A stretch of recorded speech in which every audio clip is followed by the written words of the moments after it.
Hello friends, welcome to చందమామ కథలు by RK. చందమామ కథల ప్రపంచంలోకి వెళ్ళిపోదామా? ఇప్పుడు చెప్పబోయే మొదటి కథ తిట్లు శాపనార్థాలు. ఈ కథను రాసిన వారు శ్రీమతి పి సుశీలాదేవి గారు. ఒక గ్రామంలో ఒక వడ్డీ వ్యాపారం ఉండేవాడు. వాడు పరమ పాపిష్టివాడు. అందుచేత వాడికి దేవతలు కనిపించకపోయినా పిశాచాలు మాత్రం తప్పక కనిపిస్తూ ఉండేవి. పిశాచాలను చూస్తే మంచివాళ్ళు దడుచుకుంటారు, కానీ పాపిష్టి వాళ్ళకి ఏం భయం? వాళ్ళకి పిశాచాల భయమే ఉండదు. ఈ వడ్డీ వ్యాపారి ఆ గ్రామంలో ఉన్న ఒక పేదరాలికి అప్పు ఇచ్చాడు. ఆ పేదరాలు 6 పిల్లల తల్లి. అకస్మాత్తుగా భర్త పోయాడు. పిల్లలకు ఇంత గంజి కూడా కాచిపోయలేని స్థితిలో ఆవిడ 2 ఏళ్ల క్రితం వడ్డీ వ్యాపారి దగ్గర 30 రూపాయలు అప్పు తీసుకుని తన ఇల్లు తాకట్టు పెట్టింది. ఒక చిన్న వివరణ. ఈ కథ 1958 ఫిబ్రవరి సంచిక చందమామలోది. అందువల్ల 20 రూపాయలు 30 రూపాయలు కూడా చాలా విలువ ఉందండి ఆ రోజుల్లోనూ. మరుసటి ఏడు ఆమె పాత బాకీ చెల్లు వేయలేకపోగా మరొక 15 రూపాయలు అప్పటి తీసుకుంది. వడ్డీ వ్యాపారి ఆ బాకీలకు వడ్డీలు కట్టి అంతా కలిపి 100 రూపాయల దాకా లెక్క తెచ్చాడు. పేదవాళ్ళుండే ఇల్లు 100 రూపాయల కన్నా ఎక్కువ ఖరీదే ఉంటుంది. అయినా ఆ ఇల్లు ఖాళీ చేయించి స్వాధీనం చేసుకుందామని వడ్డీ వ్యాపారికి దుర్బుద్ధి పుట్టి ఒకనాటి ఉదయం వీధిలోకి అడుగు పెట్టాడు. సరిగ్గా ఆ సమయానికి ఒక పిశాచం తన ఇంటి ముందు పోతూ వడ్డీ వ్యాపారికి కనబడింది. ఏమిటి గిరాకీ? ఇవాళ మా ఊళ్ళో ఎవరికన్నా ఊడిందా ఏం? అన్నాడు వడ్డీ వ్యాపారి పిశాచంతో.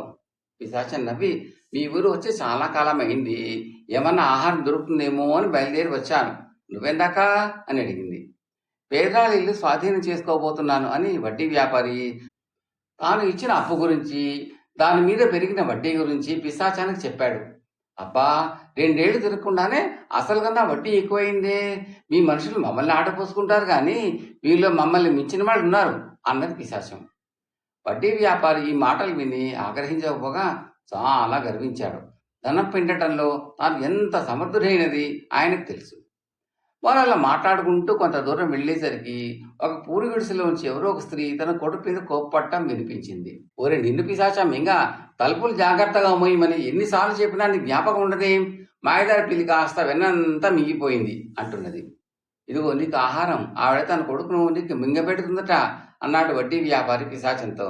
పిశాచం నవ్వి, అది మాట వరుసగా అన్నమాటే గాని ఆవిడ మనస్ఫూర్తిగా తన కొడుకును నాకు ఇస్తాననటం లేదు. ఇంత అనుభవం ఉన్నవాడిని నాకు కాబట్టి తెలీదా అన్నది.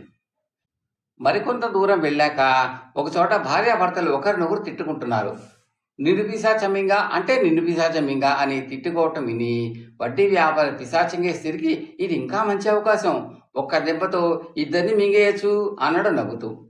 పిశాచం అడ్డంగా తల ఊపి, అవి తిట్లే కానీ నిజమైన శాపనార్థాలు కావు, మన దాన్ని మనం పోదాం పదా అన్నది. వారు మరికొంత దూరం నడిచి పేదరాలి ఇల్లు చేరుకున్నారు. వడ్డీ వ్యాపారి ఇంటి తలుపు తట్టాడు. పేదరాలు వచ్చి తలుపు తీసి వడ్డీ వ్యాపారిని చూసి, ఏం నాయనా అని పలకరించింది.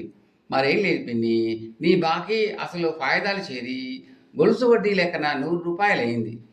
ఈ ఇల్లేమో నాకు తాకట్టు పెడితేవి, ఈ 2 ఏళ్లలో ఒక దమ్మిడి కూడా చెల్లు వేయకపోతివి. నువ్వు మాత్రం ఎక్కడి నుంచి చేస్తావులే, ఇంటి ధరకు బాకీకి సరిపోతుంది. అందుచేత నువ్వు ఇవాళ ఇల్లు ఖాళీ చేసి మాకు స్వాధీనం చేసి బాకీ చెల్లు వేసుకో.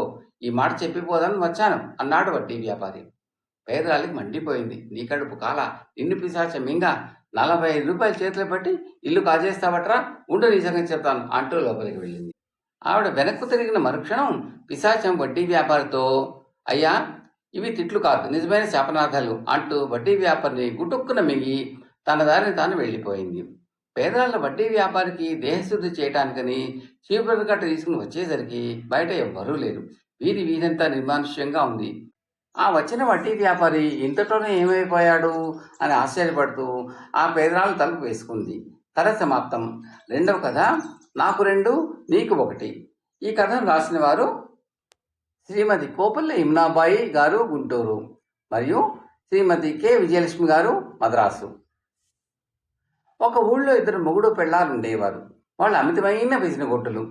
తాము తినేవాళ్ళు కారు, ఒకరికి పెట్టేవారు కారు. ఇలా ఉండగా ఒకరోజు పెద్ద పండగ వచ్చింది. ఊళ్ళో వాళ్ళంతా పిండి వంటలు అవి చేసుకు తింటున్నారు. మన మొగుడు పెళ్ళాలు జన్మలో ఈనాడు పండగలు చేసుకుని ఎరగరు.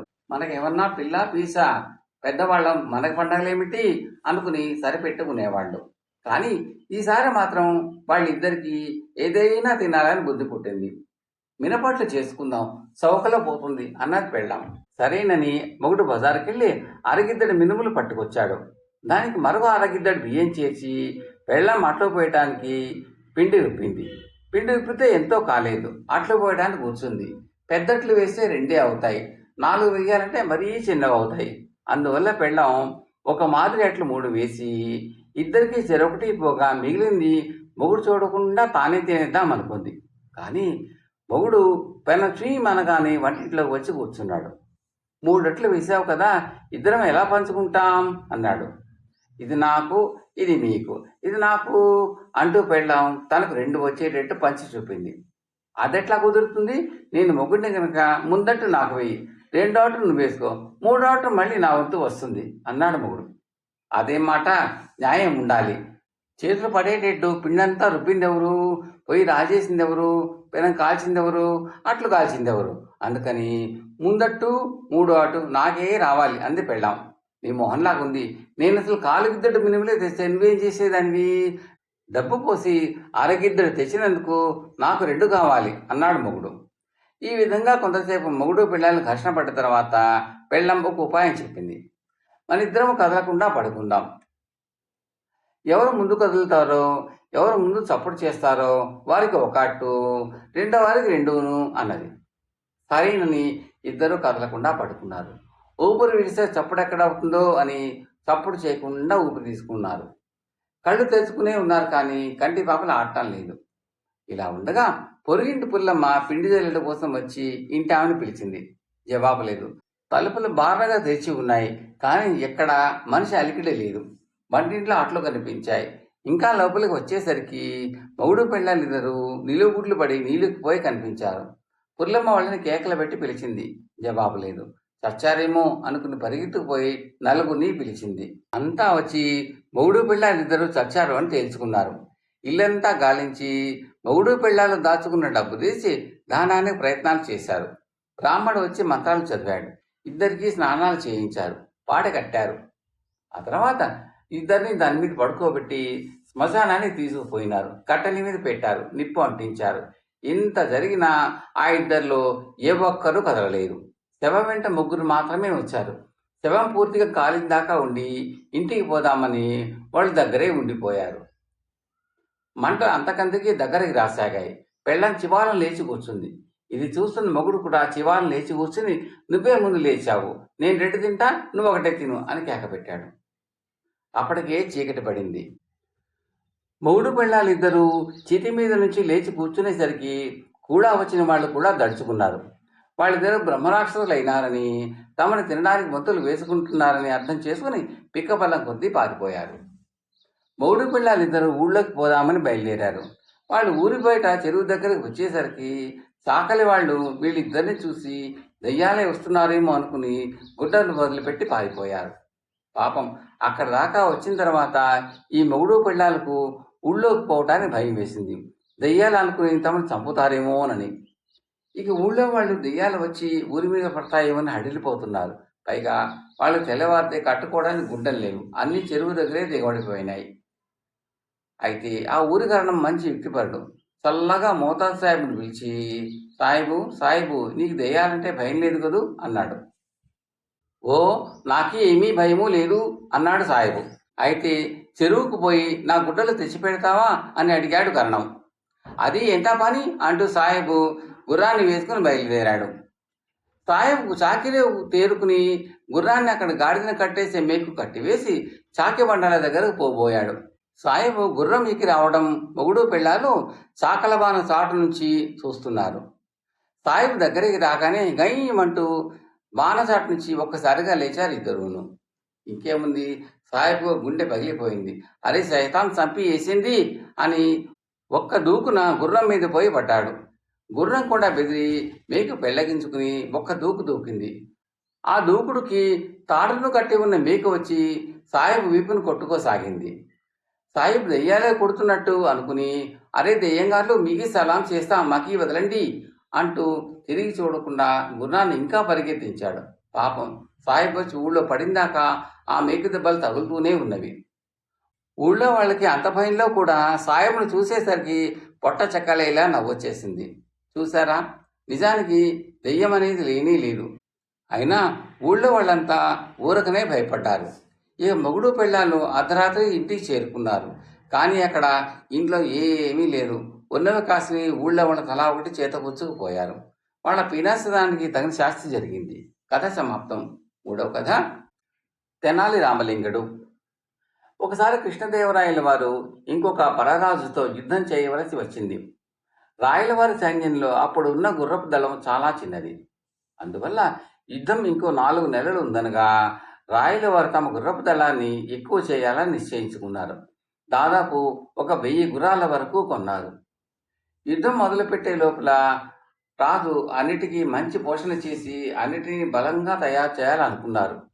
ఈ గుర్రాలని తమ ఇతర సైన్యంతో చేర్చితే వాటి పోషణ సరిగ్గా జరగకపోను.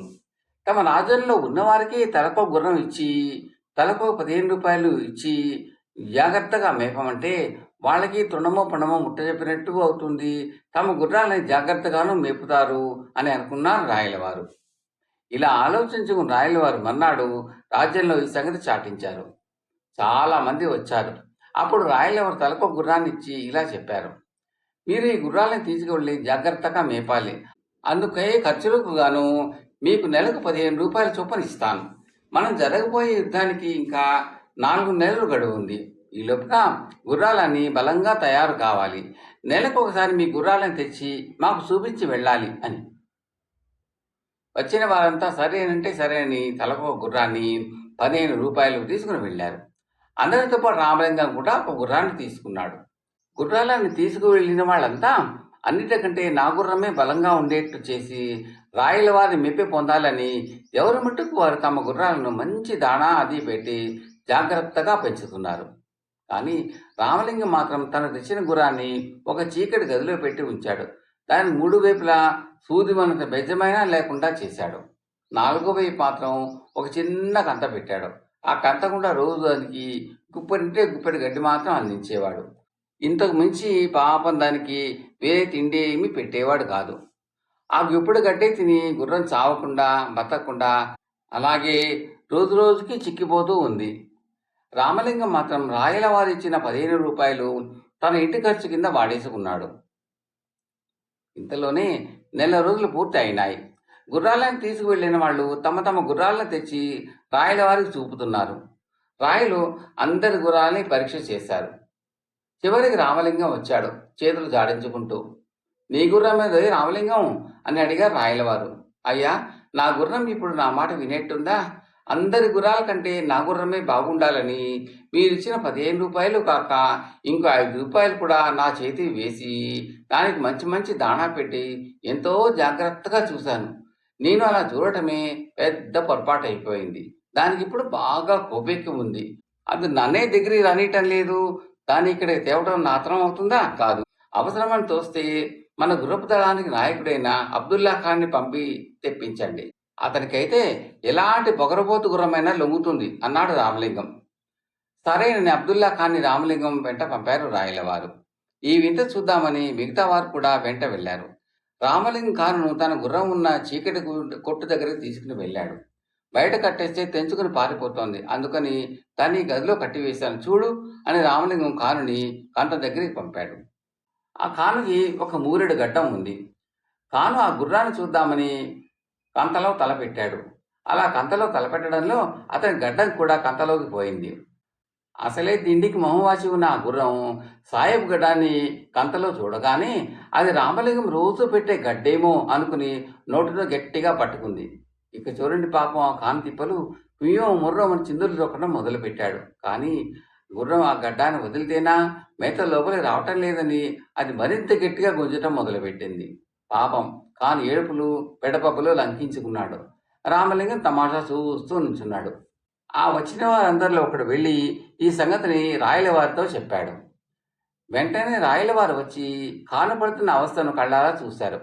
ఒక కథని తెప్పించి ఖానుగొడ్డను తెగ్గోయించి విడిపించారు. ఆ తర్వాత గది తలుపులు తీయించి చూశారు. గుర్రం బక్క చిక్కి ఉన్నది. ఎముకలు పొడుచుకొచ్చి ఇప్పుడో ఇంకాసేపటికో చచ్చేలాగా ఉంది. రాయలవారికి ఇది చూసేసరికి ఒళ్ళు మండిపోయింది. రామలింగం వంక గుడ్ల రజేష్ చూస్తూ, రామలింగం ఏమిటి పని అని అడిగారు. అయ్యా, కళ్ళారా చూస్తూనే నన్ను అడుగుతారు దీనికి? తిండి నీళ్లు లేకుండా ఇలా మార్చి చంపితేనే దీనికి ఇంత పొగరికి. పాపం మన కాను ఇలా ఏడిపించింది కదా, ఇక కడుపు నిండా తిండి పెడితే దీనికి పట్టపగ్గాలు ఉంటాయా అన్నాడు రామలింగం కొంచెం కూడా నదురు బెదురు లేకుండా. ఓర్ని అసాధ్యం గోలా, ఇదిటోయ్ నీ పోషణ అని రాయల వారు పొట్ట చక్కలేటట్టు నవ్వి ఆ రోజే ఆ గుర్రాన్ని మరొకరికి ఇప్పించారు పోషణ చేయమని. కథ సమాప్తం. తర్వాతి కథ తిరిగి వచ్చే వరాలు. ఇద్దరు అన్నదమ్ములు ఉన్న ఊళ్ళో బతకలేక డబ్బు సంపాదనకు గాను దేశం మీదకు బయలుదేరారు. దారిలో మధ్యాహ్నం వేళకు వాళ్ళు భోజనం చేయటానికి ఆహారం మూట విప్పగానే ఎవరో ఒక యోగి వారి దగ్గరకు వచ్చి, నాకు కూడా పెడతారా, ఆకలిగా ఉన్నది అన్నాడు. అన్నదమ్ములు వాళ్ళ ఆహారాన్ని 2 భాగాలు చేసి ఒక సగం యోగికిచ్చి మిగిలిన సగాన్ని వారిద్దరూ పంచుకొని తిన్నారు. యోగి తృప్తిపడి వెళ్ళిపోతూ, నా దగ్గర నా గురువు గారు ఇచ్చిన వరాలు 2 ఉన్నాయి. అవి తిరిగి వచ్చే వరాలు. వాటిని మీకు చెరొకటి ఇస్తాను. మీరు ఎవరికైనా ఏం కోరుతారో అదే మీకు మళ్ళీ వస్తుంది అని చెప్పి వెళ్ళిపోయాడు. అవి ఏం వరాల్లో వారిద్దరికీ అర్థం కాలేదు. ఆ తర్వాత వారు తల ఒక దిక్కు వెళ్ళారు. అన్న మంచివాడు, తనకు సహాయం చేసిన వారిని పట్టించుకుని వారికి మంచి సౌభాగ్యం కలగాలి అని కోరుకున్నాడు.